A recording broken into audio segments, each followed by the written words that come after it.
It all starts in the same manner. Some cotton, a point shoe, a tight knot, a prolongation of my body. They are an integral part of my life. We are like a couple, worn by time, but animated by real passion.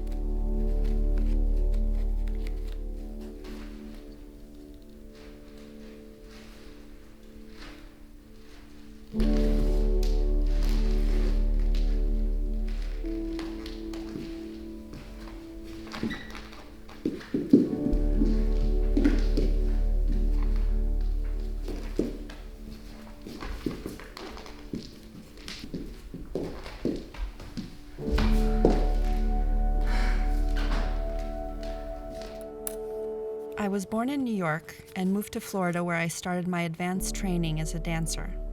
I left my family at 17 for England to prepare for the professional world. After years of pure determination, I entered the National Opera of Bordeaux in 2010.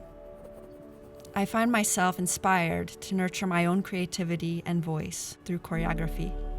Sometimes I wish the images appearing in my mind could somehow be saved, but instead, they often disappear like dust in the wind. These ideas are often born from my improvisations in the studio. It's the time when I get to embrace my inner child, trying to discover new ways of moving and to break free of everything I've learned. A day in the theater can last sometimes 12 hours, dancing during up to 8 hours. In the most intensive performance periods, we practically live at the theater 6 days a week, but these are solely the hours spent at work. Our lifestyle revolves around our art. The rest of the time we often spend actively recovering, icing, physical therapy.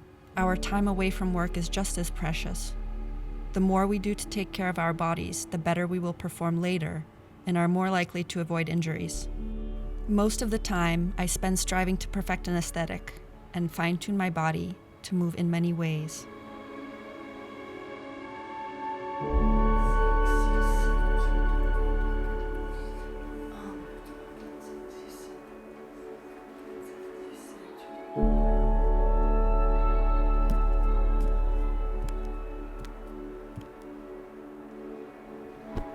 Most people watching from the outside think that it's the dancing long hours that makes us strong. But in fact, it's because we push our bodies so far that we need to be even stronger. The more we dance, the more we have to strengthen our bodies when we aren't dancing. The hours, a strict lifestyle, the sacrifice of a normal childhood. It was all normal to me. Being injured as a dancer is one of the most difficult moments in our career. The time we work exceeds by far the time we have to recuperate, and injuries are inevitable.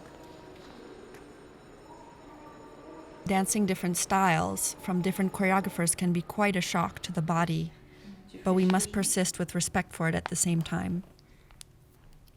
All of our weight is literally on the tip of our toes and on an insole that supports the arch.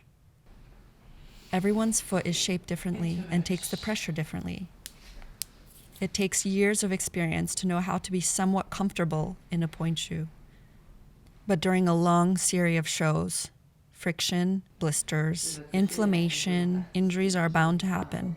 It's part of the job, and it is rare that we dance without pain. In contemporary, we are grounded to the floor with flat shoes or bare feet. There are more problems in the vertebra since the back is used more, as opposed to classical, where it is rather straight all the time. Stress makes you tense and also makes you overthink. Both are big reasons we want to avoid stress before performance.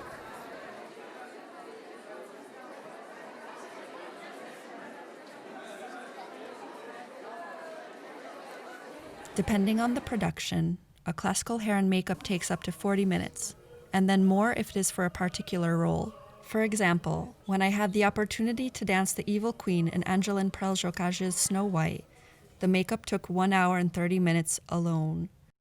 There were about 2 months of rehearsals, 5 days a week, and then I danced 5 performances of the 10, as there were 2 other casts. Before a performance, I try to be prepared as much as possible, arriving well in advance to avoid the stress of feeling in a rush. I put on my makeup and do my hair as a meditation, trying to stay in the present, preparing my mindset for the stage. It's crucial.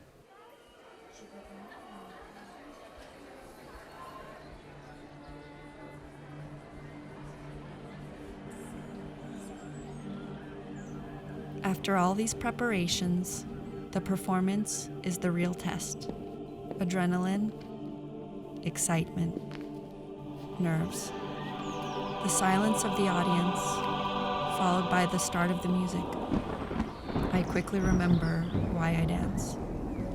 The music plays, and I play it through my body and soul.